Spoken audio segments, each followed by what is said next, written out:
Sharqiy Turkistonda ayollarga millicha va islomcha kiyim kiydirgan erlar jazolanmoqda. Xitoy hokimiyati Uyg'urlarni xalqaro terrorchi qilib ko'rsatishga tirishish bilan birga ayoliga uzun kiyim yoki islomiy kiyimlarni kiyishni tashabbus qilgan va kiygizgan erlarni terrorchi yoki diniy asabbiy degan tuhmat bilan og'ir jazolamoqda. Sharqiy Turkistonning Xotan viloyatida turma soqchilari jazolandi. Xitoyning qo'nchoq organi bo'lgan Xotan viloyatlik turma intizom tekshirish ishxonasida Xitoyga jinini pido qilib ishlayotgan Xotan viloyatlik turma soqchisi Mehmet Abdulla qatorliq 5 soqchiga plandan sirt ko'p farzandlik bo'lgan, planliq tug'ut qonuniga xiloflik qilgan deb delo turg'izib tekshirish orqali soqchi Mehmet Abdullaga 67.402 yuan jarimani qo'yish bilan birga ma'muriy jihatdami gunoh yezish jazosi bergan. Boshqa soqchilarga ayrim holda jarimani qo'yib va ma'muriy jihatdan jazolagan. Sharqiy Turkiston O'limalar birligining taklifnomasi.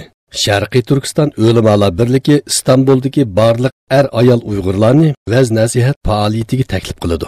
Vatanni so'yish temasida ustoz Habibulla Ko'sani, jamoatchilikning ahamiyati temasida ustoz Mahmudjon Damullam qatorliqlar nutq so'zlaydi. Faoliyat vaqti 2017-yil 11-oyning 5-kuni yakshanba soat 9:30 dan 11:30gacha. Faoliyat o'rni Sultan Murad mahallasi, Sultan Murad masjidi, Safaköy. Kashmirdagi Hindiston askarlari yerlik qarshilik ko'rsatkichi kuchlar bilan to'qinishdi.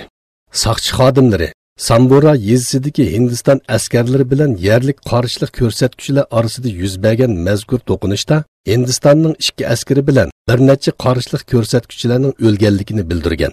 Jammu Kashmirdagi musulmon qarshilik ko'rsatkichi guruhlar 1989-yildan buyon mustaqil bo'lish yoki Pokistonga qo'shilib ketish uchun harakat qilmoqda edi. Bu rayonda yuz bergan zo'ravonlik voqealarida hozirgacha 70 ming atrofida odam hayotidan ayrilgan. Bashar Asad Derizorni butunlay kontrol qildi.